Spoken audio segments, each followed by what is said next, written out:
Bom dia, boa tarde, boa noite, não importa. O que importa é que estejamos juntos, né? Motiva On, eu e você, tudo a ver. Você já conhece esse bordão, né? Aquele que não me conhece, meu nome é Antônio Vanderlei e eu sou professor de literatura deste conceituado sistema de ensino. Motiva On. Sejam bem-vindos. Queridos amigos, nós estamos num período histórico, cultural muito interessante. Segunda geração modernista, mas hoje nós vamos falar de poesia. Hoje nós vamos falar de poesia. Um movimento fantástico que foi o modernismo, embora os teóricos discutam se de fato houve um modernismo no Brasil. Mas é notório que houve uma transformação fabulosa, né? Então, característica desse movimento, segunda geração, na poesia. Vejamos lá, venham comigo. Então, nós destacamos para vocês, olha lá, segunda geração. Segunda geração, 1930 a 1945. Poesia, temática social, temática histórica menos explorado. A temática cultural é muito importante. Temática filosófica, Carlos Drummond, Cecília. Temática religiosa, Cecília no primeiro momento, Marcos Vinícius de Moraes. E o cotidiano? O cotidiano foi amplamente explorado, maravilhosamente explorado com Carlos Drummond e Vinícius de Moraes. Hoje, meus queridos amigos, nós vamos falar sobre o grande Carlos Drummond de Andrade. Tá? O poeta mais importante da literatura brasileira, no sentido de ter expandido a sua poesia para o mundo todo. Carlos Drummond de Andrade tem para a poesia a mesma e fundamental importância que Graciliano Ramos teve para a prosa da segunda geração, sem menosprezar os outros, mas eles foram marcantes, ok? Muito bem, então vamos lá. Carlos Drummond de Andrade,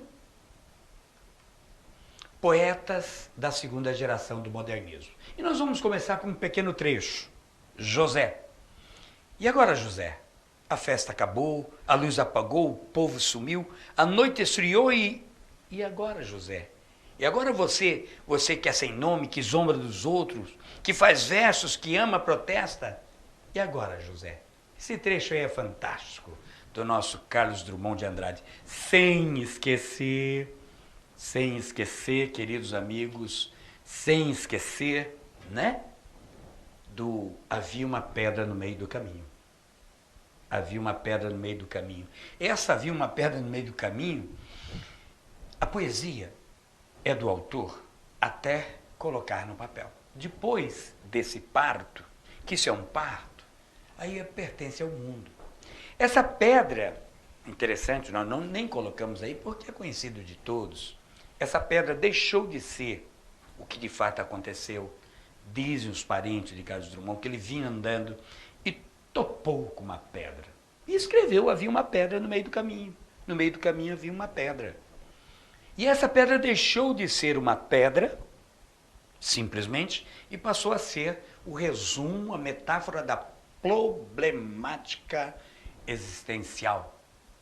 Não podemos esquecer que Carlos Drummond de Andrade, né, passou pela Terra, pelo planeta, num período conturbado da nossa história universal, pós-Primeira Guerra, Segunda Guerra Mundial. Então ele sentiu essas transformações e, de fato, é o autor que melhor reproduz todas as transformações do seu período.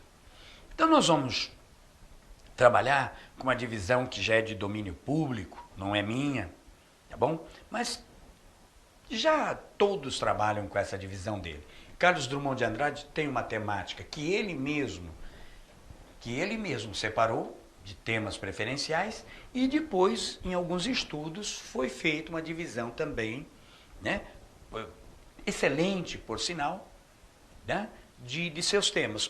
Mas vamos primeiro ver a divisão que ele estabeleceu. Me acompanhe. Divisão temática feita por ele mesmo. O indivíduo. A. O eterno conflito entre o eu e o social. A terra natal Itabira. Olha, vamos observar isso aqui. Terra natal. Os críticos, né, quando trabalham com a universalização da arte, eles batem o pé quanto à questão de localizar o indivíduo num plano material. Né? Nada a ver de onde é. Mas pensem, eu registro só 2 casos, 3 casos, vamos ver. Quem é que pode falar, por exemplo, de Manuel de Barros, sem falar do Pantanal? Tudo bem que a poesia do Manuel de Barros é universal, mas não dá para tirá-lo do Pantanal. É o ponto de partida. O próprio João Guimarães Rosa, como é que você vai falar de João Guimarães Rosa sem esquecer as Gerais, né? Aqueles sertões das Gerais. E o nosso querido Carlos Drummond de Andrade, é impossível dissociá-lo, né, dos resíduos minerais lá da sua Itabira. Então não tem jeito. Faz parte. Ele universaliza o seu tema, mas seu ponto de partida é de fato Itabira. Ele é um resíduo de Itabira. Ele é uma limalha metálica de Itabira. Tá? E sua terra natal, saudades e vivência. A família itabirana, e aí ele se lembra do seu passado, né? Amigos, algumas homenagens fantásticas, por exemplo, Mário de Andrade, Manuel Bandeira, Machado de Assis, Charles Chaplin, etc. Né? Muito bem. O choque social. O choque social é importante na obra de Carlos Drummond de Andrade. A violência humana, o impacto dos conflitos humanos, o conhecimento amoroso. Atenção aí. Carlos Drummond de Andrade desmistifica aquele amor romântico. Desmistifica aquele amor romântico, aquele amor perfeito, ideal. Ele brinca com o amor, mostra o amor em suas diversas facetas. Tá? A poesia, como tema da própria poesia, metalinguagem, ele explora muito esse recurso, ele é metalinguístico. Ok? Exercícios lúdicos, ele brinca com a palavra, ele brinca, mas cuidado, essa brincadeira, aparentemente inocente, inofensiva, por vezes tem... Vamos voltar ao poema Havia uma Pedra no Meio do Caminho. Vamos voltar àquele poema. Aparente brincadeira, uma pedra no meio do caminho. Diz os parentes que ele levou um topão numa pedra, voltou para casa e foi produzir. E essa pedra, meus queridos amigos, essa pedra deixa de ser uma pedra e passa a ser toda problemática humana. Não é? Muito bem. Uma visão ou tentativa uma visão de existência, tá? A questão de ser e estar no mundo. Aí, o Carlos Drummond de Andrade, ele transcende a poesia do cotidiano, a poesia tradicional, ele vai para uma poesia metafísica, uma poesia que transcende ao mundo material. E nessa hora ele é grande. Interessante, por que ele é poeta maior? Porque a sua poesia deixa o cotidiano e vai ser filosófica, metafísica. Ok? Muito bem. Agora nós temos uma outra divisão. Além dessa sua divisão temática. Nós vamos ter uma divisão que já é também de domínio público, eu igual ao mundo, eu maior, eu menor, tá? Que é um subsídio interessante, é um estudo que foi feito em cima da sua obra. Tá? E esse, eu lhes confesso que eu simplesmente me apropriei dele. Tá bom? Então vejamos lá. Olhem lá. Primeira fase, o eu maior que o mundo. Essa é a fase gauche. Vai Carlos ser gauche na vida? Vai Carlos ser um marginal na vida? Marginal no sentido literal da palavra, não delinquente fascínio, mas aquele que vive à margem. Aquele que vive à margem, não é? Ok? Muito bem. Primeira fase, o eu, gravem. Primeira fase, eu maior que o mundo. Marcado pela poesia irônica, debochada, é a fase gauche. Tem como característico o pessimismo e o isolamento, o individualismo. Tá ok? Muito bem. É uma fase inicial dele. Nota-se nesta fase um desencanto em relação ao mundo. Vai Carlos Serguchi na vida. Quando eu nasci, um anjo safado, um chato de um querubim, falou que eu estava predestinado a ser errado assim. Lembram da cantiga? Nesta fase, sem se deixar envolver, o poeta mantém um certo distanciamento do mundo à sua volta, o que lhe possibilita brincar e soltar a razão. Olha só, como eu não estou neste mundo, eu estou distante, eu posso brincar. Posso brincar. Tá bom? Muito bem. Maquinando incertezas e certezas, mais afeito a negar e anular que a construir. Daí os temas do cotidiano, da família, do isolamento, da linguagem coloquial. Opa, aqui é importante. Olhem só, embora Drummond seja da segunda geração, embora seja, né, tenha rompido com aquele espírito revolucionário, já tenha consolidado o modernismo, mas ele tem uma linguagem coloquial típica da geração revolucionária. Irônico, tá? E seco, talvez pela sua origem lá em Itabira, terra de minério, pó de minério, tá? Ele é sarcástico, ele é bem-humorado, porém desencantado, tá ok? Obras características dessa fase: alguma poesia, brejo das almas e sentimento do mundo, ok? Muito bem, de onde tiramos isso lá? passeiweb.com. As 3 fases eu tirei de lá, tá bom? Mas nem é deles, é um estudo que foi feito anteriormente. Muito bem, agora vamos fazer uma brincadeirinha aí. Cidadezinha qualquer. Cidadezinha qualquer. Olha o coloquialismo, olha a brincadeira. Olha o distanciamento. Olha o distanciamento. A brincadeira, a ironia dessa fase gauche. Ok? Muito bem, olha lá.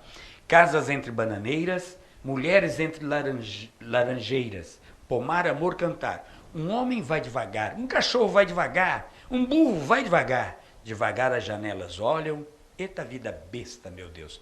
Muito bem, olha o cotidiano, olha a ironia, olha o deboche.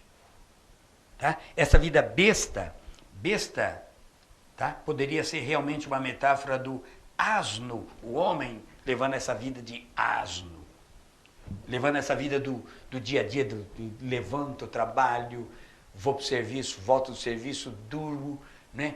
Vou novamente outro dia para o trabalho. É essa monotonia, esse dia a dia sem ampliação do universo. Aqui não tem preocupação metafísica nenhuma, é que observar o cotidiano, o dia a dia, o desenrolar das horas, tá bom? Aqui eu sou um burro de carga, um deboche, uma ironia que ele faz, tá bom? Bom, vamos seguir. Nossa segunda fase. Segunda fase, eu menor que o mundo. Aqui entra a poesia social. Aqui entra a poesia social. Vamos pensar no clima de incerteza, de dúvida, de angústia, pós Primeira Guerra, clima da Segunda Guerra, para onde eu vou, o que vai ser, como vai ser. Gente, olha o medo, olha a insegurança. Nessa hora, Carlos Drummond de Andrade estende a mão ao outro, não é? Nessa hora ele estende a mão ao outro, ele se humaniza suas relações, ele observa as coisas, ele deixa de ser um mero distante, o debochado, e se envolve na problemática social, se envolve nas tensões, nos medos. Ok? Segunda fase, eu menor que o mundo. Vamos lá? Marcado pela poesia social. Poesia social. Esta fase, chamada fase social, é marcada pela vontade do poeta de participar, de tentar transformar o mundo. Vamos nos dar as mãos, vamos nos unir. O poeta se solidariza com os problemas do mundo. Fome, miséria, violência. Ainda bem que já ficou isso no passado, hoje não existe mais, né? Nesta fase, sem se distanciar, deixa-se envolver pela realidade à sua volta e canta a impotência e a solidão em um mundo mecânico. Presta atenção. Primeira fase, ele se distancia porque ele quis. O eu lírico deixa o mundo. Por isso a ironia na primeira fase. Agora não. Agora não. Agora eu vou retratar aquilo que eu estou sentindo, né?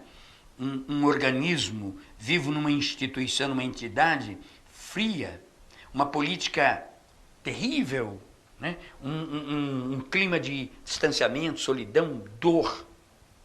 Tá bom? Aqui, decepção e falta de perspectiva. Por que falta de perspectiva, queridos amigos? Guerra. O que vai ser da gente? O que vai ser da gente? E nesse instante, o lado humano, o sofrimento, desperta a minha solidariedade. Vou dar mão aos seres. Vou dar mão ao ser humano. O seu problema é meu problema. Tá bom? E aí é interessante, uma coisa muito interessante nele. Ele começa seus poemas, de um modo geral, hein? Isso é de modo geral, de uma forma desesperançosa. Mas lá no finalzinho, ainda resta uma esperança. Lá no finalzinho, ainda resta uma esperança. Então, seus poemas, ora esperançosos, ora desesperançosos. Que obra nós destacaríamos aqui? José e a Rosa do Povo, que na minha opinião, uma de suas melhores obras, talvez a melhor. Talvez a melhor. Vamos dar uma olhadinha num exercício aqui, num treino aqui, áparo. Áparo. O que é um áparo? É um inseto. No grego, um problema de difícil solução. E se você fizer uma brincadeira com áparo, tá? Se fizer uma brincadeira com áparo, presta atenção, brincadeira com áparo, né? Olha lá. Se a gente fizer uma brincadeira com áparo, o que eu posso chegar à conclusão? O que eu posso chegar à conclusão, queridos amigos? Porão. Porão.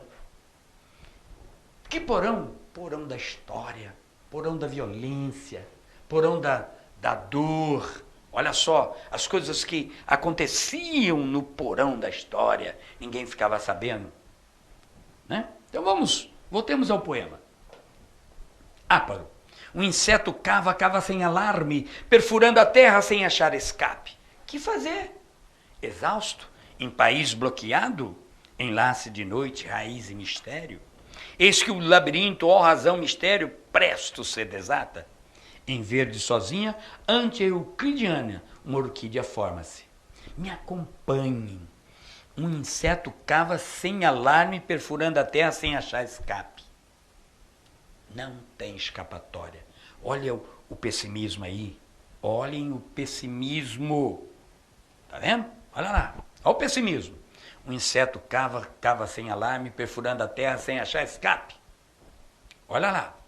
Que fazer? Exausto, em país bloqueado. País bloqueado. Opa! Um outro sintoma interessante aí. Enlace de noite, raiz e minério. Eis que o labirinto, ó razão, mistério, presto se desata. Em verde, sozinha, ante euclidiano, uma orquídea forma-se. Ele vai usar muito uma flor como uma concretização da esperança. Observaram? Até a última estrofe, pessimismo. No final, um toque de esperança. No final, um toque de esperança. Definição, o que é o áparo, não é? Problema de difícil solução. Botânica, um inseto que cavoca para dentro, aprofunda-se sempre cada vez mais. Aparentemente, a nossa situação não tinha solução, né? Aparentemente, a nossa situação não tinha solução. Mas voltemos ao texto, olhem lá. né? Voltemos ao texto. É importante a gente fixar aí algumas características dele. Ok? Olha lá. Percebe-se nesse poema uma crítica à situação política do Brasil na época. Está lá. País bloqueado. O livro foi escrito num contexto da ditadura de Getúlio Vargas. Neste poema, em específico, a referência ao contexto histórico está no trecho em País Bloqueado, no qual a terra que o inseto cava se confunde com o próprio Brasil. Estão vendo? Lógico que a gente poderia aprofundar esse análise, né, ou essas características, e íamos muito longe. Tá bom? Vamos para mais uma fase. Vamos para mais uma fase. Poesia metafísica, nós vamos falar daqui a pouquinho, ok? Vamos agora um intervalozinho para recuperar as energias. Queridos amigos, motiva que a vaga vem.